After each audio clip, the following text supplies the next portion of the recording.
Welcome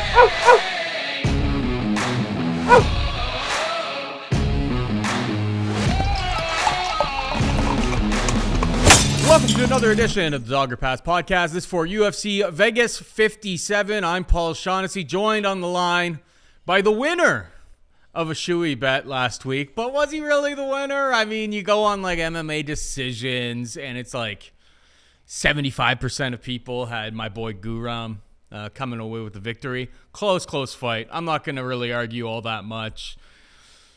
But, you know, that's a bet. So got this here. But I also, for the people in the comment section, because obviously I can't drink beers anymore. Celiac. I get like rashes and stuff like that. Bad news all the way around. I'm also punishing myself for, getting myself in the way of an absolute blood feud. As the week went on, I'm just like, oh my God, this looks horrible. Like, these guys want to kill each other. So, yeah, for the people who are like, oh man, it's not a beer, it doesn't count. Plus, for punishment for myself, we're doing two of them. Bad week for the kid there, Code.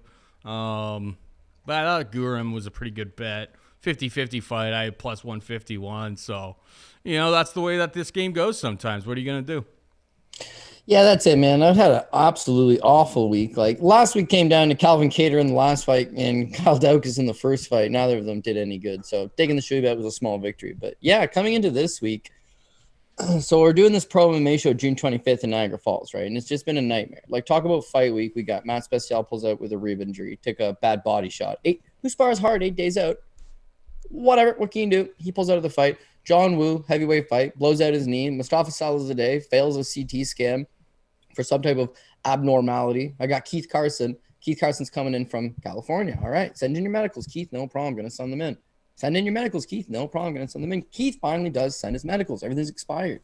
Got to get it redone. Dude, I had to book the guy a blood test in California, right? And then a red-eye flight from LAX to Buffalo to a private MRI clinic where he's doing an MRI clinic today and then getting an eye exam in the morning and then driving the 1 hour across the border from Buffalo to Niagara Falls. Like, it's just one thing after another, dude. I got strep throat. I don't know if it's because I'm stressed out or like I'm just running my body thin, but like I feel sick. You probably sound a little bit in my voice, but excuses are for the week, right? So we're going to do the show anyways. We're going to do our best effort. We're going to kick some ass, hopefully cash some tickets, and move on, my buddy. Hopefully this is like the Michael Jordan flu game and that there's a PRP in the mix for one Cody Saftic. All right, I gotta get pitter patter. Let's get at her. Yeah. Down the hatch, both of them. Paul's got pretty good technique. Oh, that one was soft, though. Just as I said that, he's even using his hand as a little bib. No recap show this week, by the way. Well, see, the issue, Cody, is show. The little thumb tongue here doesn't get you in there. I got this other guy in the card. He's 46 years old and he's a biker. So the commission's like, yo, he needs a stress test because they won't approve him otherwise. So last minute, man. But now this guy's booked for a stress test in the morning. He got to run like 2K or something all wired up. Like, oh, man. Oh, yeah, I guess miles for Americans. You got to run like a mile and a half. Really easy? Say it again? If he was a biker, wouldn't that be really easy? Great cardio on bikers. Yeah. This is like a biker gang, but I know what you're saying. Not like cyclists. Lance Armstrong? Lance Armstrong would crush all those tests because he's got that EPO, baby. Man, that was a truly dreadful performance by me. Stopped drinking beer, you got soft. The only thing I've had today was multiple coffees, and then that. So should get interesting as we get a little deeper into the show. I imagine I'm going to be pretty boozed up. Crack a couple more. Drink responsibly, all of you people watching on television in Canada. All right. Shall we break down some fights or what? Yeah, let's do it. All right, we got Arman Tsarukyan taking on Mateusz Gamrot, minus 280 Tsarukyan, plus 235 for Gamrot. Love this main event. Think it's like two of the upcoming risers in the division. Guys that, some people may not be completely familiar with. Gamrot's done a whole bunch of things in KSW. before he showed up in the UFC. So it's like 5-round fights. He's been there. Tsarukyan, I mean, his only loss coming against Islam Makhachev. He didn't even look all that bad. That was on short notice. Incredibly difficult spot. And obviously, he's just improving every single fight as well. Price seems a little bit wide, but like I love Tsarukyan. I think he's the total package. He's like 24 years old still. Striking is on point. Grappling is elite. Has he gone 5 rounds? I'm not entirely sure. I don't think he has, but like there's nothing that would lead me to believe that this guy's going to slow down, that he can't go 5 rounds. So I think he's a rightful favorite in this spot. I think he's rightful favorite at the price that he's listed. I just don't know if there's too much meat on the bone, if there's too much value with him approaching minus 300. So Tsarukyan is the pick for me, but interested to hear what you have to say. Yeah, I'm going to agree. Like, I don't think Gamrot should be this big of an underdog against anybody at 155 pounds. And for you Khabib fans out there, he's not at 155 pounds anymore. That boy 205 at least.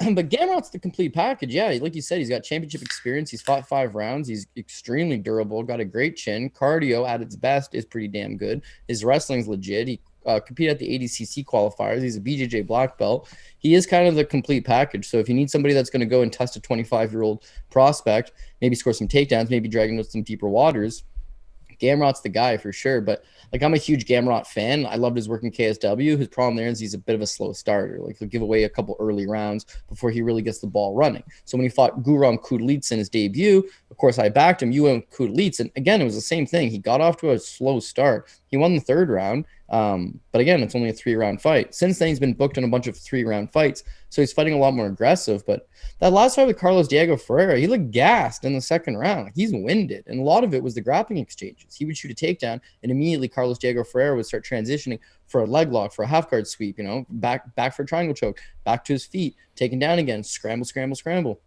So he's got elite level cardio, but that's because a lot of the guys he's fought haven't really pushed him, right? You push him, yeah, I think you could potentially fatigue him a little bit. The wrestling is also world class. He takes down most guys, but yeah, in this matchup with Tsarukyan, I don't think he's going to be able to get them easy. And if he does get them, it's going to be hard to hold him down. So when it comes to the striking, I love Gamrot striking, right? Nice little jab, but it's kind of one and done. He doesn't throw a whole lot of combinations. If you look at a lot of his body of work, it's kind of low output. Again, go back to the Carlos Diego Ferreira fight. He only lands about 25 significant strikes through almost 2 rounds. But it's just low output, one shot at a time, waiting for his opponent. His benefit there was Carlos Diego Ferreira was giving up a reach advantage. He's 36 years old and just lost a lot of that speed and that power. So he's able to just evade easily and get out of harm's way and get away with just going jab, body kick, power body kick, jab, flash the right hand, power body kick. Not going to work here against Tsarukyan. I think that he's a little bit faster with his hand combinations. He hits way harder. He's going to be able to get his respect, stuff the takedowns. 5 rounds, you got to think that he could fight long. So yeah, I'm going to agree that I think Tsarukyan wins the fight. Just 3-1. 3-1 is like supposed to be a walk in the park, right? He should be able to go out there and dominate Gamrot.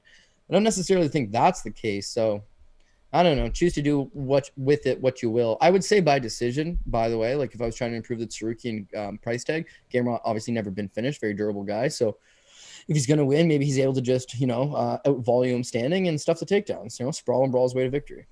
Yeah, Tsarukyan decision is plus 150 at DraftKings Sportsbook. It's not bad. Yeah, it's not bad. I think that's probably the way I would go about it as well. Gamrot's been 5 rounds so many times for KSW that he's ready to dance. And Tsarukyan has been on a bit of a run of finishes recently, but this is a tough matchup. And the over is set to 4.5 and minus 125. So kind of all makes sense. All adds up to me.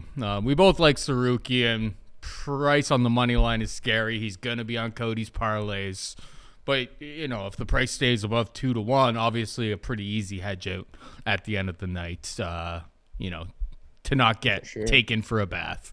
All right, we got Shavkat Rakhmonov taking on Neil Magny. Minus 390 Rakhmonov, plus 320 for Magny. Who you got here, buddy? Yeah, well, Shavkat Rakhmonov is the truth, man. Like, this is another situation where it's an uber prospect against like a solid French contender, right? And Neil Magny is a solid French contender. He's been there, done that, fought a who's who of the division, and is serviceable. But Shavkat Rakhmonov's the truth. I mean, you see him come in to the UFC with just like maybe a ballooned up record. The guy looks like a finisher. Guys look talented, but how does it translate to the next level? And so far in the UFC, Paul, he's been absolutely perfect. I mean, his debut against Cowboy Oliveira, which I believe he took on short notice, he just chokes him out, first round guillotine choke.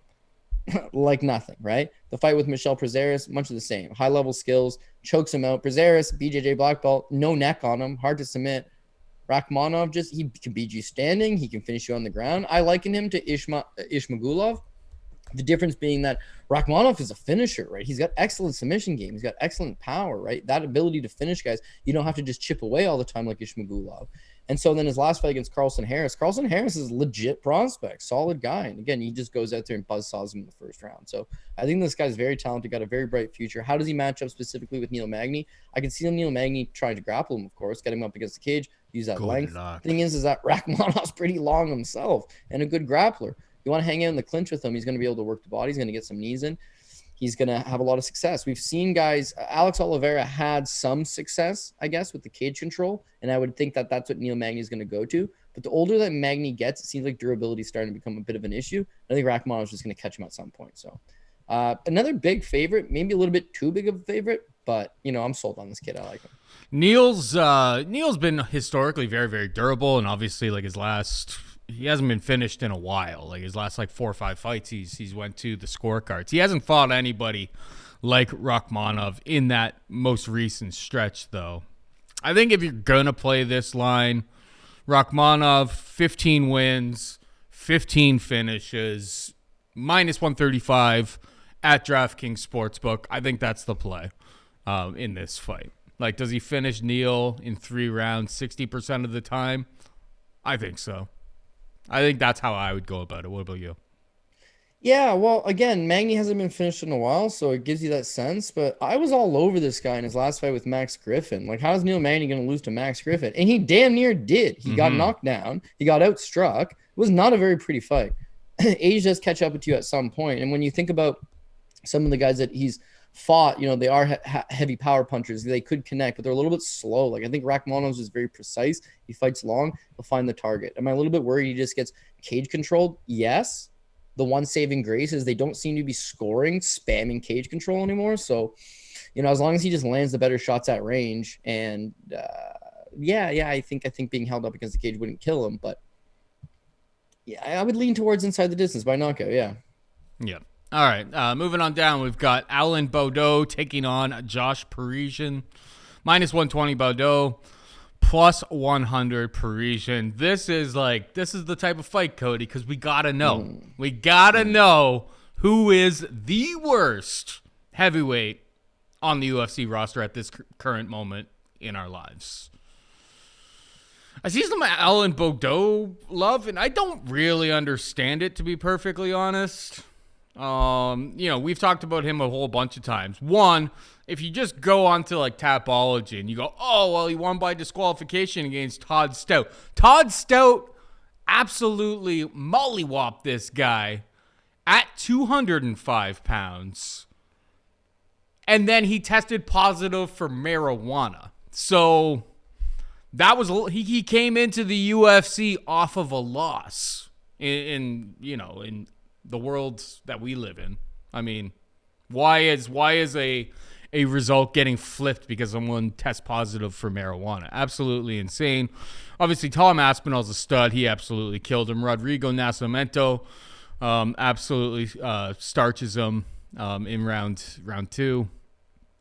Parker Porter, he went to decision with him. A lot of people are going, oh, he looked pretty good against Parker Porter. And it's just like, well, Josh Parisian also had a very close fight against Parker Porter. I'm going to have to, for the purposes of this show, I'm going to pick the guy who's the underdog. And as it stands right now, Josh Parisian is the underdog. Am I nervous about it because Josh Parisian was made to look like, against Don'Tale Mayes. Don'Tale Mayes made Josh Parisian look absolutely out of his element. Dontel Mays looked like Khabib Nurmagomedov out there, like absolutely starched him. Yeah, but like both of these guys, super low level. Give me the dog in the fight. I actually think that this is like one of those greasy fights that could go to decision. So like Parisian by decision, I see out there at Parisian by decision is in like the plus 300 range. That seems like a half decent play. I don't know if I'm going to get there. What do you think? Yeah, it's a greasy fight. I'll be honest with you. I know we shit on a lot of the fight night cards. I really like this card. No, I like don't know it. why this card, why this fight is not the one. Yeah, exactly. No, I think it's a really fun fight. Yeah, night, for sure. It's chock full of like legit prospects and like really fun fights. So like I really like the matchups. But again, I don't know how you get prelim and main card status, but maybe just because they're heavyweights, I'm not sure. I do kind of understand the Alan Baudot love in the sense that you can at least take away a couple decent moments. That Rodrigo Nascimento fight, he actually did win the first round. Didn't look terrible in the first round. Won the first and then cast out, gave up the submission in the second. And then his fight with Parker Porter, again, starts out quite well. But then once he gives up those takedowns, he's got absolutely no game off his back. The thing is that he's got some decent enough power in his hands. I don't think enough to knock out most guys, especially not Josh Parisian, who can take one hell of a punch. And volume's going to go towards Parisian. This is a guy, as a big heavyweight, weighs in at 262, quite mobile, gasses out, and just keeps throwing. And I think that pace is just going to wear down on Baudot the longer it goes. If you can trip him and get on top, all 260 pounds of him, yeah, Baudot's not going anywhere. But if it stays at range, I think Baudot will land a couple decent shots. Parisian will just land more of them. You go back to his fight with Parker Porter, he lands like 112 significant strikes versus 122 for Parker. It's high output. Baudot, meanwhile, a former 205er, as you mentioned. And yeah, I don't know. I'm not really sold on any one thing he does. My biggest concern is like the longer the fight goes, he just finds a way to lose. So why would I want to bet that guy? And I get it's minus 120. It's pretty much an even pick fight, but it's Dogger Pass, baby. So give me Josh Parisian at that plus 100. All right, we got Thiago Moises taking on Christos Giagos, minus 255. Moises plus 215 for Giagos. Who you got here?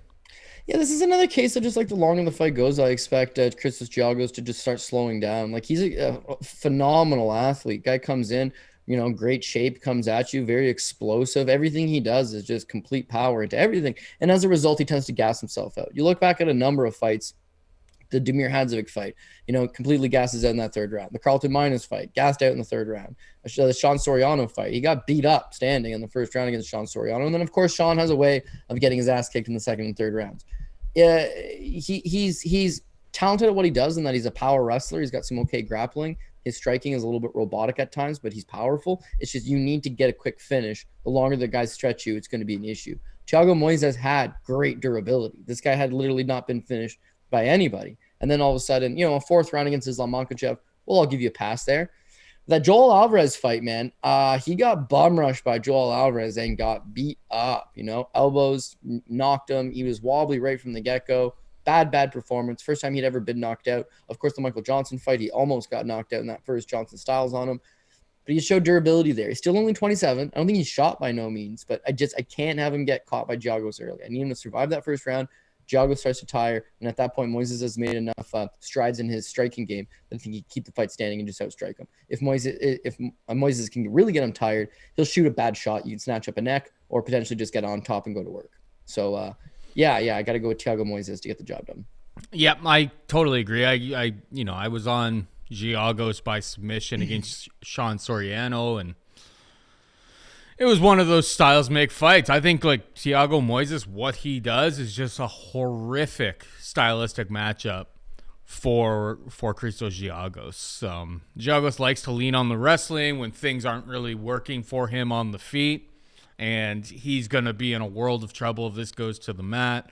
Both guys relatively low volume on the feet, but I think Thiago Moises is a little bit crisper up there, so I think it's just a bad matchup. Don't love the price, but I think it all makes sense. I do like Thiago Moises to get the job done in this one. Next up, we've got cousin Umar, Cody. He's coming. And the bookies know it because he's -1. He's minus 900. Minus 900 at DraftKings Sportsbook is the best price at the point of this recording. Best price on the margies, like minus 1,200 and moving upwards in other places. He takes on Maness, who can be had for plus 625. I think cousin Umar is like amazing. I think he's going to be a big problem for guys in this division for years to come. I don't think Nate Maness is any sort of real threat at this stage in the career for it, but like the price is so out of line. Like Nate Maness, you don't forget that like that win over Tony Gravely, it's like he probably shouldn't have been allowed. You know, his corner like peeled him up off of the ground, carried him over to the corner, and he was able to recover. He got to finish in round 2.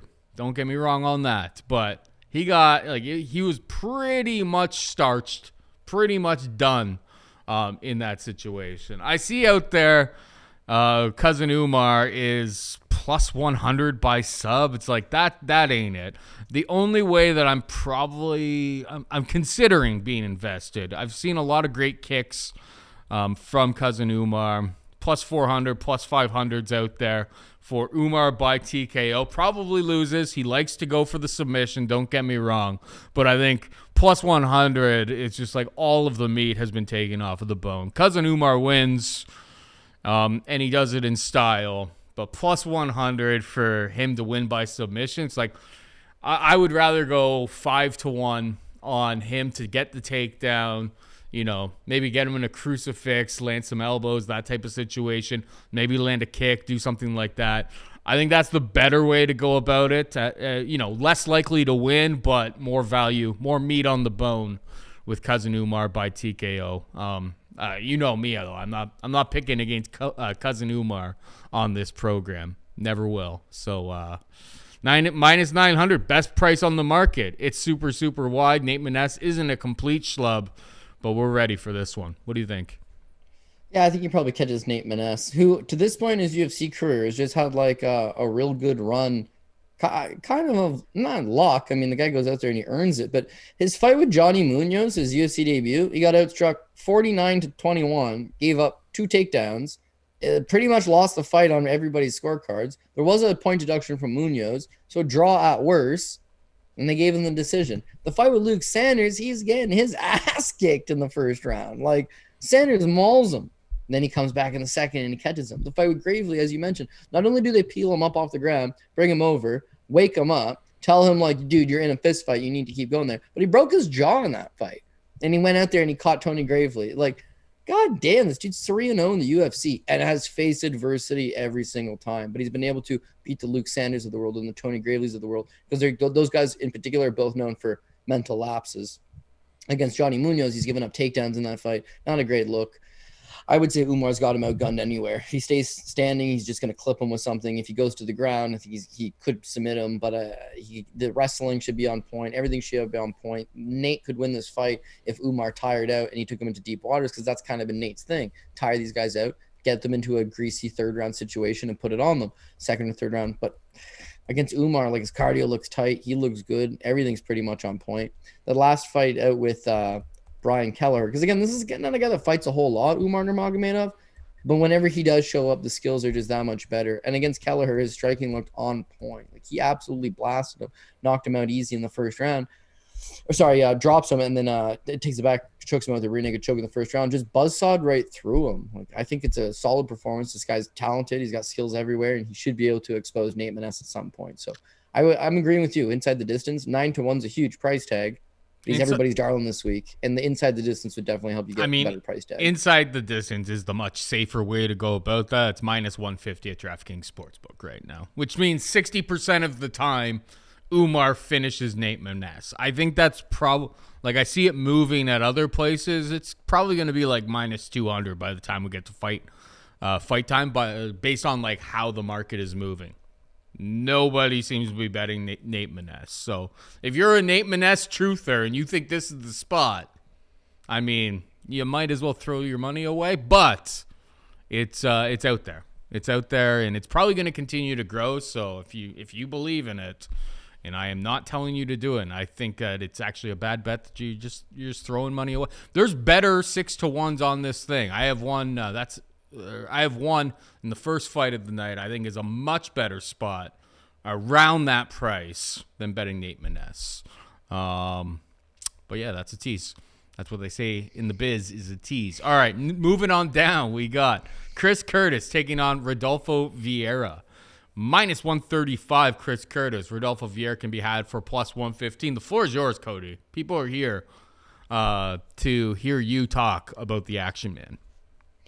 Yeah, well, I wish I didn't have strep throat. I could talk about Action Man all day long. But yeah, of course, I'm a big fan favorite of his. Everything he does, he's just a consummate professional, a guy that should have been in the UFC a really long time ago. Of course, we booked him for fights out in Alberta. And a really good dude in person, but just like got the right mentality. He knew this moment would come and he wants to capitalize. So it was just awesome when he finally did get to the UFC. They gave you these great price tags on him, right? Him versus Phil Haas in his debut, we got plus 250. Him versus Brandon Allen, we got plus 280. And now minus 135 against Rodolfo Vieira, not bad. But I expect at some point people are going to figure out Chris Curtis is just very talented. One thing I will admit in this spot is that he's not doing himself any great services by staying at 185 pounds. Of course, he can make 170. He's a talented welterweight as well. But he likes to be able to stay ready and take fights on short notice and fight whoever. And guys, again, he's looking for a spot in Valhalla, so he'll take whatever fight. But being at 185, like, people are not going to want to stand with him. They're going to want to take him down. And the bigger that you're competing, these guys are going to take you down. The thing with Rodolfo Vieira is that he's very much a specialist with his jiu-jitsu. Mm-hmm. But the dude's big and physically ripped up, man. Very physical. So if he can go out there and get takedowns early, then he has a good chance of controlling Chris Curtis, just being a big, physical, strong guy with that kind of acumen in BJJ. Could potentially not go good early for our boy Action Man. But keep in mind that Chris Curtis, has awesome takedown defense. I mean, the guy's brick wall, very tough to take down, trains full-time out of Las Vegas, used to be at Dan Henderson's training camp in Temecula prior to that. The guy can wrestle. He has lost in the past to some wrestlers, but of course they're super high-end guys. Magomed Karamov was able to take him down a few times. Like, okay, sure, fair enough. But beyond that, you see him just, generally stuff the takedowns. Against Brandon Allen got him up, hoisted him way up in the air, dumped him, and just immediately springboards back up. He's very athletic. He's very fast. I think he's got a good chance of doing that. Thing number two, the guy's been submitted one time in his entire career. It was like 10 years ago, like really early into his career. I think it's like a third-round rear naked choke. So since then, his submission defense has been on point. His chin is on point. He's a very durable fighter, and that durability will carry him well. That's why we like picking him, because he'll stay in the fight long enough to land that shot. Listen, he's not a first-round KO guy. I know he's KO'd both of his opponents in the UFC in the first round. But prior to that, he's a guy that just builds up steam as the fight goes and just shit kicks you the longer it goes until finally it's the third round and you topple over, right? In the UFC, he's been able to find the mark and knock guys out, but I know what he's capable of, and that's a full 15 minutes. So against Rodolfo, I think Rodolfo is going to bring the heat early, but Chris Curtis just needs to survive, get out of that first round, and then as Rodolfo starts to tire, that's when Action Man's going to put hands on him, and I think he TKOs him.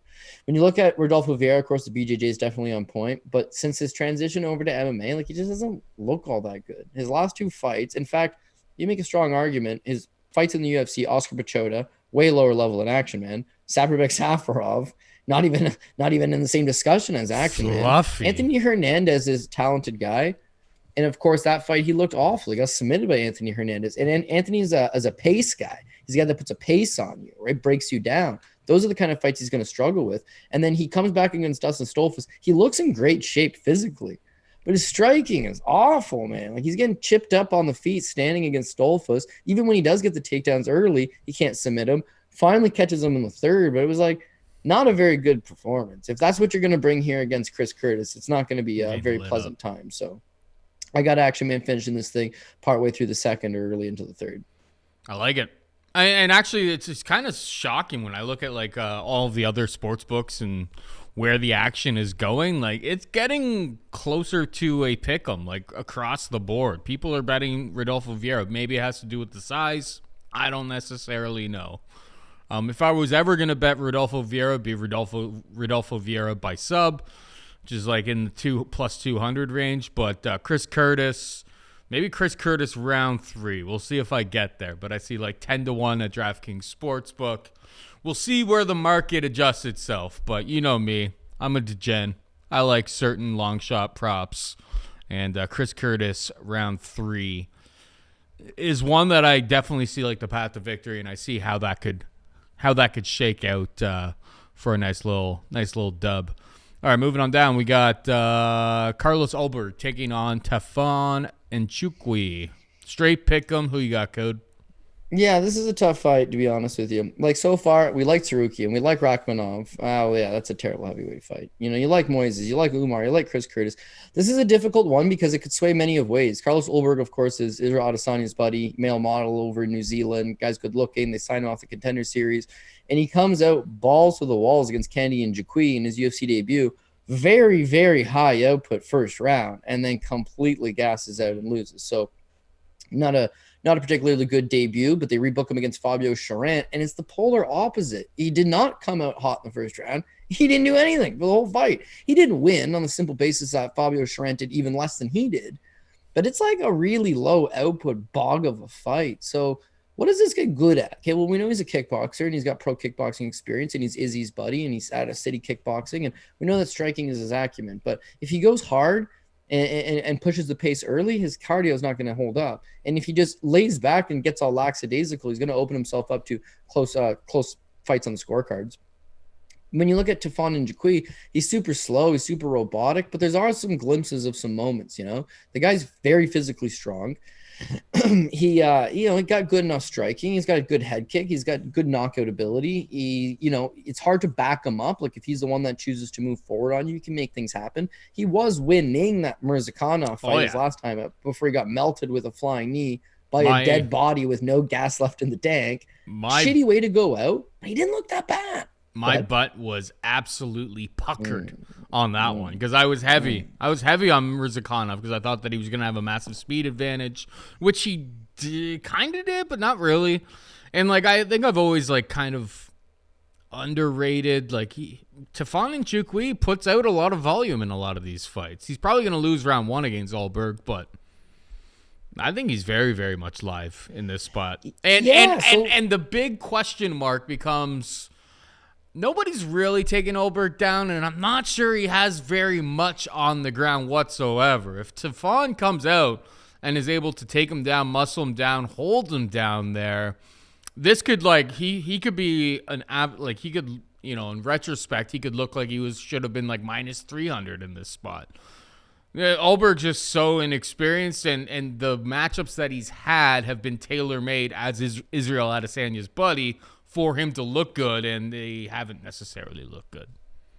Yeah, but you're 100% right. We don't know if he can stuff a takedown, right? So if he's just one of these tall, lanky, good kickboxers, well, so is Mike Rodriguez. And you know what happened in that fight? Tafon just took him down because he couldn't high center of gravity, push him up against the cage, peel him to the ground, get on top. When you're as physically fit and muscular as Tafon Nchukwi, moving this guy, not very easy. Also, he's a Team Lloyd Irvin guy. He's very adept on the ground. It's just, maybe you don't see him use his wrestling as much as you could. In this particular matchup, you could. Even if he doesn't use his wrestling immediately, I think he'll have success just backing him up. And then last but not least, it's in the apex. And Ulberg needs space to get his feet moving to avoid him, right? In a smaller cage, it'll be easy for Tafon to cut him off, throw something, barrel into the clinch, and hopefully just peel him to the ground. So it's an even money fight, both sides, a minus 110 both sides. There's no real underdog, but I'm leaning towards Tafon Nchukwi.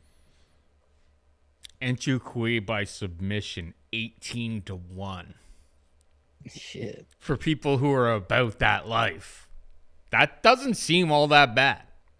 If you know, we don't know, but if his game plan is, I'm gonna take this guy down because I showed against Mike Rodriguez I could do it.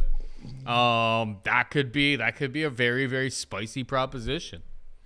Team Lloyd Irvin, you just 18-1 seems. I mean, it seems really absurd because Ulberg by submission is the exact same price, and I don't think Ulberg absurd. Knows how to submit anybody.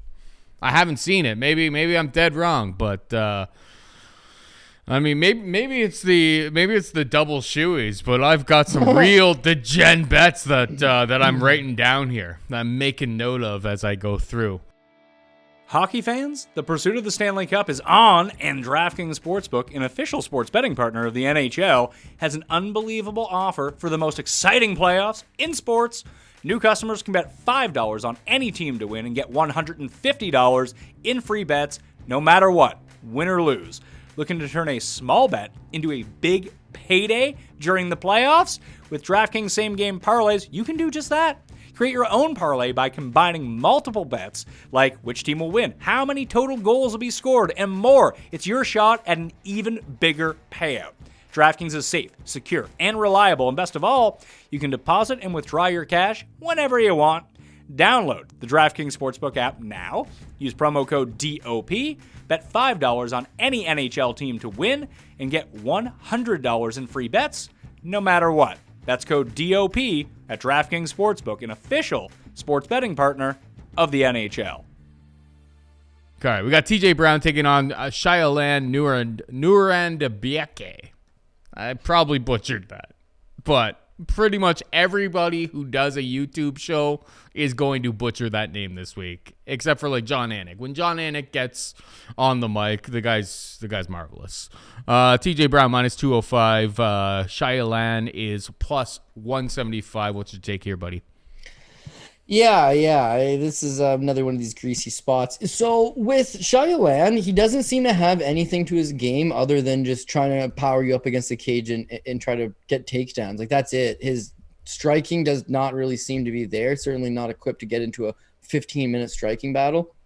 You saw him in his 2 fights in the UFC against Josh Kulabau. Awful striking, right? But against Sean Soriano, he's getting beat up early. But classic Sean Soriano, you can grapple this guy. You can push a pace against him and have the guy sort of break. With TJ Brown, I don't know that the option's on the table because like, TJ Brown is a wrestler, grappler himself. And I think if it just is strictly a wrestling match, TJ Brown's a better wrestler. If it's strictly a grappling match, TJ is a better grappler. It's the striking. TJ can just stuff all of his takedowns, keep this at range, and beat him up standing. So I think that there's a big striking differential between the two guys, and TJ Brown's wrestling and his grappling is good enough to sprawl and brawl this guy for the 15 minutes. So I think he does get the job done. And again, with Shayilan, how's he going to win this fight? With his wrestling, with his cage control, pushing it up, grinding a guy against the cage. But the judges aren't rewarding just holding a guy up against the cage, trying to grind on. You've got to be striking as well. You got to land something significant.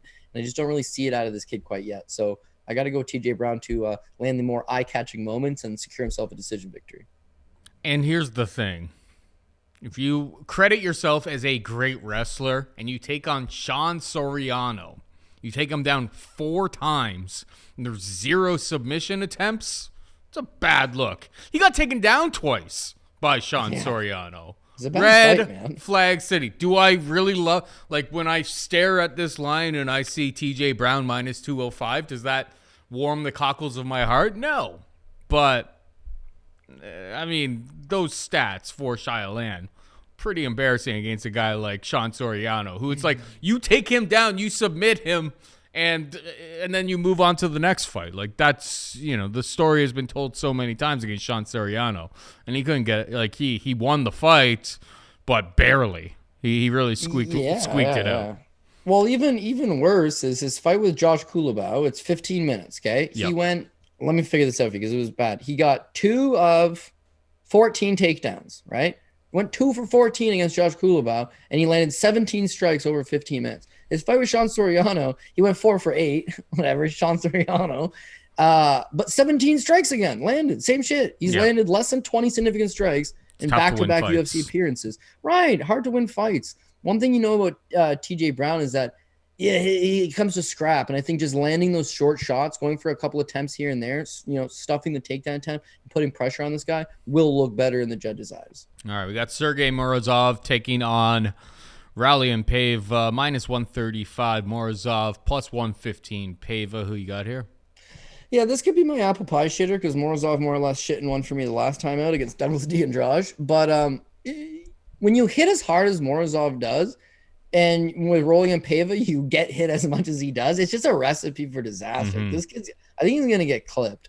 It's been like a sustained run at 125, because you remember him at 125. Yeah. Wow, he never really made 125, but he fought 125ers.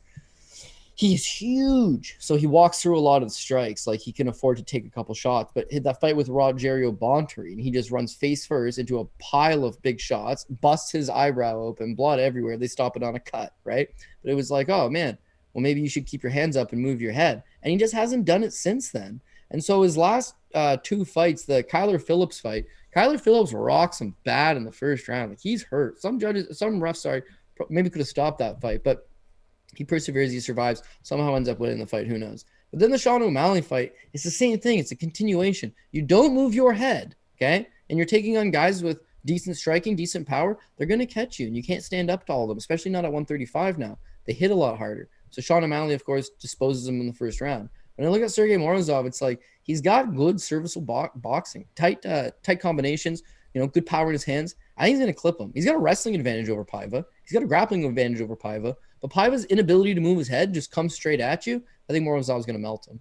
That being said, Morozov was absolutely dominating D'Andrade his last time out, and then he himself got clipped.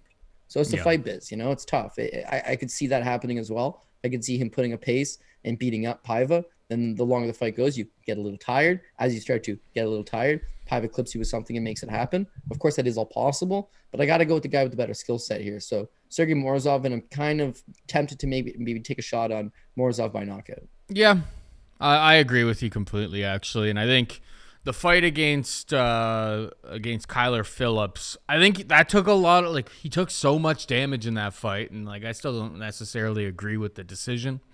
The fact that round one, Kyler Phillips versus Raulian Paiva wasn't a 10-8 on two judges' scorecards is egregious as far as I can concern. But that's a discussion for a different show, different time. And then O'Malley obviously finishes him in round one. I was on Douglas Silva de Andrade against Morozov, and that really had to do more with Douglas Silva de Andrade just being absolutely jacked, pretty very, very durable over the course of his career as well. And I mean, it was Morozov was landing heavies. He was landing everything he wanted to until round two, and Douglas de Silva de Andrade did not go away. I think Morozov gets back on track in this spot as well. And was Raulian Paiva, he missed weight against Zalgas. He came in at 129. And then robbed him, by the way. Yeah, and then David Dvorak, he was hospitalized in the lead up to that fight during his weight cut. He botched it, and then he moved up. I mean, he's only 26 years old, but the kid's taken a lot of damage in recent fights. So I'm with you. I'm gonna go with Morozov to get back on track in this spot. I don't think Paiva's quote unquote durability is sustainable with the amount of damage that he's taken. Pretty much just stealing the words out of your mouth. We got JP Bays taking on Cody Durden, minus 120 Bays, plus 100 for Durden. I mean, Durden didn't even have a shot. I felt like a complete mook for playing Durden against Mokaev. It was embarrassing. That was a bad bet. That entire London card was just bad decision after bad decision. I mean, I'm going to continue to fade Paddy Pimblett, who I faded on that card, and, got taken down and then finished the job. But, Durden, it's really, both of these guys. I want to fade both of these guys, but I got to pick a winner, Cody. I don't have a hot take. Probably won't have money on it. Can you sell me on either one of these guys in this spot, or do you think it's just a rifle coin flip? I like JP buys. I love the price. I think he gets the job done. So first and foremost, let's cut the guy some slack because people obviously don't like him. But Troy's 6 years old, okay? So he's super young. I don't think he's over the hill. I don't think he's banged up. I don't think he's too damaged. It's he's still young. He's still developing. Then he's got a hot babe wife who leaves him and makes it real public, and that's gotta hurt. She's your one year, not your training partner, but yeah, your training partner, your soulmate. Maybe broken and he's coming off of a first round win. Roman's coming off of a first round win last week, so it's Roman's 5 inches taller, way bigger. This is where is JP Bay's mental status at this point in his career? I don't know where his mental state would be, but imagine going through all that shit, and then it's okay, now you're gonna make your UFC debut. It's okay, sweet, this is awesome. Who do I got? Bruno Silva. Bruno Silva's a beast. Yeah, he's got a terrible record in the UFC, but anybody that knows Bruno Silva is a beast. And that's a tough debut for the kid. So, yeah, tough debut. He comes up on the losing end, gets knocked out in the second round. I'm not going to fault him in the slightest bit. Bruno's one of Henry Cejudo's top training partners. Okay, we're going to give him a pass there. Then the kid takes a short notice fight up a weight class at 135 pounds versus Montel Jackson and went the decision with him. That's not easy to do, man. You're up a weight class on short notice, and Montel Jackson is not only a good fighter, but he's huge. Montel Jackson's one of the biggest bantamweights you've ever seen. The kid steps up. So I think on the outside looking in, it's like, oh, man, he's 0-2 and he's not looked good in the UFC. But the reality is he's fought a couple of good guys, one of them up a weight class. He's still only 26 years old. He still is making improvements. All that stuff's good, well and good. So what does Cody Durden do? Well, Cody Durden only really does one thing. It's wrestle. His striking's not very good. His grappling's not all that good, but he can wrestle. He's a state champion wrestler, I think, in high school. And not much collegiate wrestling success, but the guy's a good old-fashioned American grinder, right? Well, JP Buys finished 12 at the Worlds, right? JP Buys was going to represent South Africa at the Olympics in freestyle wrestling. So he's a much better wrestler than Cody Durden is. As far as the stand-up goes, he's faster than Cody Durden. He's got probably better striking than Cody Durden. And then last but not least, Cody Durden has got terrible cardio. He's gassed out, and quite literally every single fight he's had, he's gassed out. Yeah. He gassed out against Chris Gutierrez, right? He wins the first round. Why that was a 10-8? How do you get a 10-8 first round when you landed 3 significant strikes in the first round? Well, because you had his back, but you landed 3 significant strikes, right? Bullshit 10-8 round. Should have lost the fight. He gasses out in the second and the third and loses. Jimmy Flick fight. Comes at Jimmy Flick hard in the beginning, right? Jimmy Flick throws up a flying triangle, chokes him out. The Orichi Lang fight. Terrible fight, right? Greasy. Could have lost that fight. Not very good. But he leaned on his 5 takedowns. Against JP Buys, he won't be able to lean on those takedowns. And then Makayev, I wouldn't say he gassed, but then again, yes, he did, because when that guillotine choke was on real tight, he was gasping for air. So just going to decision with goes, he tires out, man. JP Buys will put a pace on him. He's got better grappling. He could snatch up the kid's neck later on. He's got better striking. He could catch him, but I think he's just going to out wrestle and put a pace on him, break him down as the fight goes. Minus 120. Yeah, I'm going to take a shot on JP Buys. I am going to as well, now that you're so confident in it. And then I'll blame you on Twitter. Sure. I'm just kidding. I won't actually. If we go with Durden, I won't actually do that. It was like, God, Durden's got a shot against Makayev and he gets blasted. And then it's like, Durden's a bum and he wins here. And it's like, I don't know what to tell you. You know, he has rotated wins and losses in the UFC. So maybe he's due for a win, but I don't think so. I don't think his game's particularly gotten that much better. I know, like our boy Daniel Levy, like he's trained with him and he says the guy's in excellent physical shape and a very good prospect and has very good things to say about him. But at the same time, I think he's kind of big for flyweight. I think he struggles with the weight, and I think part of that is the reason you see him tire out later in fights. If he could fight hard 15 minutes all the time, maybe his cardio would improve, but his fights have generally been first round finishes or him gassing out and holding on for a decision. So I think maybe he gasses out and holds on for a decision here. But I could also see JP Buys snatching up the neck at some point. I mean, just going 15 minutes with Montel Jackson at 135 pounds is the most impressive thing that I've seen from either one of these guys. So that's some respect to JP Buys. And he had a really good round 1 in that fight too. Mario Bautista takes on Brian Boom Kelleher. Minus 165 Bautista, plus 140 Kelleher. Your thoughts? Yeah, I got to go with Bautista here, but this is another guy that has shit in a few pies for me in the past. He's very dynamic. He's only 28 years old. He's out of the MMA lab in Phoenix, Arizona. So, like, there might be in Glendale now, those guys. Regardless, he's well-trained. He's in good shape. And I think that there's a lot to like out of him. He's explosive. He's got good striking. His wrestling's pretty good. But from time to time, there's some momentarily lapses in his game. Against Corey Sandhagen, he took Sandhagen down. He was looking all right, and then he got caught in the armbar. Against Trevin Jones, he easily wins the first round. I mean, he's looking good in the first round. But the longer it goes, he leaves himself open to counter shots. He's really susceptible to the counter punch. And Trevin Jones just melts him with a beautiful left. So, yeah, against Jones, lead uppercut right up the middle, gets knocked out. Is Jones a heavy power puncher? Yes. So can you give him a pass there? Yes. And then his last time against Jay Perrin's like, pretty low level, right? So what can you take out of that? But he did a lot of good work in that fight. His footwork looked good. His speed looked good. Everything was pretty precise. When he did get taken down, he popped up immediately. He held his own in the up against the clinch. up against the cage in the clinch for the most part. He was doing some pretty good stuff. Was it a high-level opponent? No. Did he get a finish? No. But I think that this is a developing fighter, and it was good for him to get rounds in. So against Brian Kelleher, honestly, Brian Kelleher seems to be living and dying by the takedown these days. He does have decent striking. He has been able to pull off that one-hitter quitter in the past, namely, I guess, like his fight with Hunter Azur. But since then, dude, not so good. So against Umar, whatever. You can't take Umar down. He got choked out. It's a big deal. But Kevin Kroom, all he did was just spam takedowns. He got a takedown in every round, and he just sat in his guard. It wasn't a great fight, but he knew how to beat him with takedowns sitting in guard. Against Domingo Pilarte, same thing. He just spams takedowns and sits in guard, right? Too physically strong, hold the guy down. All of his losses are the guys he does not have the wrestling advantage over. Umar Nurmagomedov, Ricky Simone, Cody Stamen, Montel Jackson, John Lineker. John Lineker's not a wrestler, but you know how taking that guy goes. Taking him down goes, oof.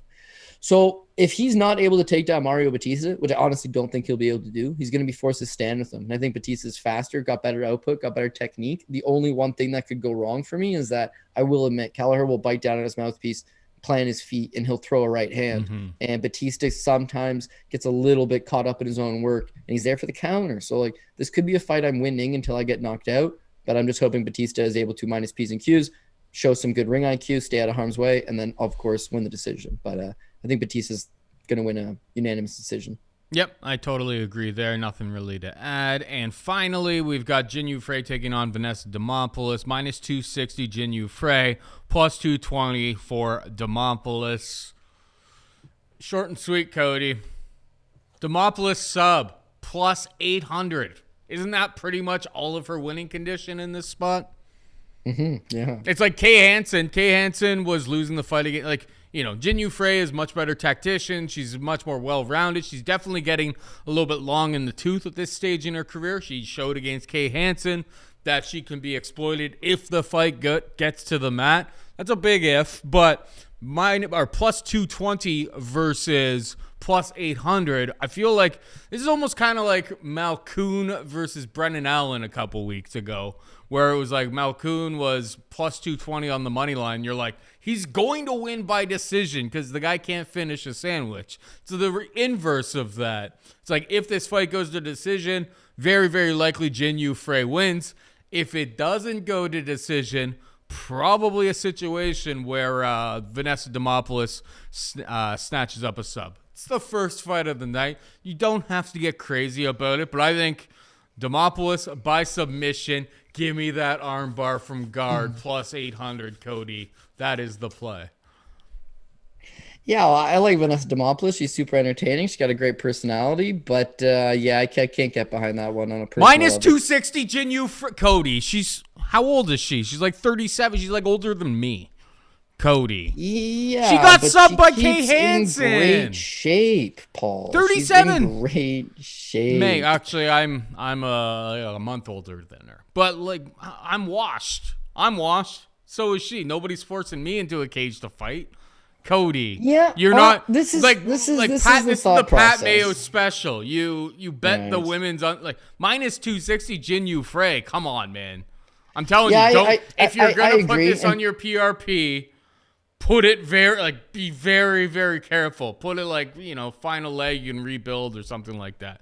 Do not get overinvested in Jinyu Frey at this price. She got subbed by Kay Hansen. She was winning that fight against Kay Hansen. You get into round 3 and Kay finds a sub, and that's all she wrote. That is Vanessa Demopoulos' path to victory in this fight.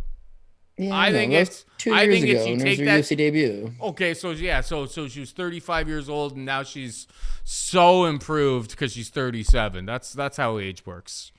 Well, this is what I would suggest on this one. So if you the price is definitely off, but I think this is the way that the line maker's looking at it for the most part. Vanessa Demopoulos wins by one way only, which is a submission. You're absolutely right about that. 8-1. Her striking is non-existent. Okay, her wrestling is non-existent. But if the fight was to somehow hit the ground, she could submit you. 8-1. Rather than plus 220. On the contender series versus Corey McKenna, she comes nowhere close to a takedown and loses the fight, right? Because she can't actually wrestle. Then her debut against JJ Aldrich, she completes all of 0 takedowns and gets boxed up.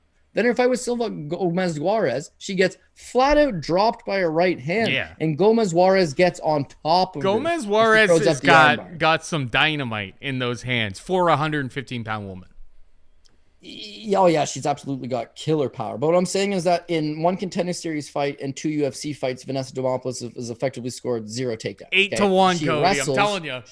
She wrestles with, sprinkle it a little bit, and the rest takes care of itself. You lose, it's an 8-1. Like, don't be so heavily invested in it. But like at 8-1, she has one path to victory. You could either take plus 220, or you could take 8-1. The math checks out. Yeah, I get it, dude. Pat's got something. Just take Jinyu Frey by decision. That's what I'm thinking. But go on. Pat's got a question. Yeah.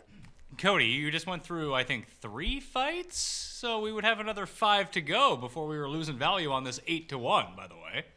Yeah, that's fair. I'm just saying. My point being is that Vanessa Demopoulos hasn't scored a takedown in her 3 Zuffa promotion appearances, right? On LFA scene. Well, she didn't score any takedowns on her LFA days either. She's not a good wrestler. She's a good grappler. Jinyu Frey got taken down twice by Kay Hansen, got armbarred. You're absolutely right. Then she lost to Luca Blume. Wasn't a very good performance. Bad performance. Her last 2, though, against DePaula and Ashley Yoder. Yoder's way bigger than Vanessa Demopoulos. Yoder's a better wrestler than Vanessa Demopoulos. Yoder went 0 for 8 on the takedowns. Jinyu Frey sports a 90% takedown defense in the UFC. We all know she's a better striker, right? Her takedown defense is good enough to keep the fight standing, so she'll be able to use her striking. I just think she'll win by decision is all. I know what Pat's saying. Pat hit both of the underdogs last week, right? He went against Jasmine Jasudavicius, who's a minus 240 favorite, and of course the Natalia Silva side hit. And then Gloria DePaula, who's a minus 260 favorite. Whether people thought she won the first 2 rounds or not, irrelevant. She lost the fight, right? So spamming underdog bets in women's MMA, completely agree. Could be onto something. I'm just more inclined to go with Jinyu Frey by decision. All right, well, yeah, Jinyu Frey by decision is minus 110, which is a very standard bet that I can totally see winning. But if Demopoulos wins, it's likely by sub, and the differentiation between her money line and that sub prop is just something I can't resist. So I'm gonna end up on Demopoulos by sub plus 800. That's just the way I play, and hopefully it hits. I bet JP base because of you. So if it loses, totally your fault. You probably have to do a shoey. I'm just kidding. You don't actually have to. And then I've got like a smorgasbord of like greasy props. At Paul Shag on Twitter, I'll actually tell you at the end of the week what I actually ended up on. Obviously, you guys saw me have 2 seltzers in boots, so I hadn't eaten anything today either. So like it hit me pretty good. But Demopoulos submission 8-1. I just think it's absurd value. It's like you take it, if it loses, it's an 8-1 prop. Like you're not going broke betting an 8-1 prop, or you shouldn't go broke betting an 8-1 prop. Cousin Umar about KO. I don't know if I'm going to get that. I think he wins by submission. But submission at plus 100 just doesn't get the juices flowing for me. Chris Curtis round 3 plus 1200. We talked about that and how as the fight goes on, Chris Curtis is going to take over. And then Tafon by sub plus 1800. I mean, I think Tafon's got a better chance of subbing Ulberg than Ulberg's got of. I mean, it probably doesn't end that way anyway, but 18-1 is kind of mind-boggling in my opinion. But yeah, as I said, as the week goes on, after weigh-ins, after all of that, Saturday morning, I will drop all of my plays for people to follow or fade. I don't really care either way. It's about me making money, and if you win, I'm happy for you. If you lose, I don't want to hear. I don't want to hear your crap. That's what it really comes down to. It's like if you want to take, like I took some shots last week for, the blood feud, which I didn't know at the time when I got invested in the over 2.5, that these guys absolutely hated each other and all that stuff. Maybe we do it on a Wednesday. It's like a lot of that stuff surfaced on like Thursday and Friday. It is what it is. But I don't want to hear your crap. about these types of things anymore, because we give all this stuff out for free. We do research for free. We've been doing it forever for free. Go buy a tote package if you want to come at me like that. Go buy a tote package. Then you can yell at them because you're actually paying them for these picks, all right? I'm sorry. I just had to tell some of the trolls to shut their yaps. I was all fired up. It was the truly. Seltzers, they get you fired up. They get you going. All right, Cody, hit him with the PRP. Sorry, I All right, we're going to go with Tsarukyan, Rakhmonov, Josh Parisian, Thiago Moises, Umar Nurmagomedov, Chris Curtis, Tafon Nchukwi, TJ Brown, Sergey Morozov, JP Buys, Mario Bautista, and Jin Yu Frey. Of course, there's a Bellator this weekend. There is a PFL this weekend, the UFC. I got this other show I'm doing, so many fights. Hopefully I get over this illness in the next couple of days because I'm going to need my energy. But this is a banger card, so I think this is a good opportunity to get back in the win column. And, of course, the big juicers up on this, like what'll juice us up is minus 135 on Chris Curtis. That minus 110 on Tafon Nchukwi. We're going to get a better price on Chris Curtis. And he's AT going to look a lot... minus 120. Mario Batista minus 165. Like, you don't even got to get a better price on invested. Curtis, man. And then after the weigh-ins, as long as Vieira makes weight, like, Vieira's going to be a lot bigger than him. So it's like, I think this is going to go off at a pick 'em. The market doesn't respect your boy Chris Curtis. But you know who Chris Curtis trains with? Khamzat Chimaev. So good luck, Rodolfo Vieira. You're going to take this guy down and hold him down? Well, we'll see how that one goes for you. And then, Action Man's going to touch his lips, and that'll be the end of it. So, I'm pumped up. I don't think I'll be able to watch the fights live. I'll be away, but definitely going to rewatch this card. And, I'm going to be betting it pretty good, I think. It's one of those cards that I like, so hoping for the best. That is it for us this week. Thank you for Cody for fighting through the strep throat fight week. We appreciate your time as always. For Pat and Cody, I'm Paul saying goodbye and good luck.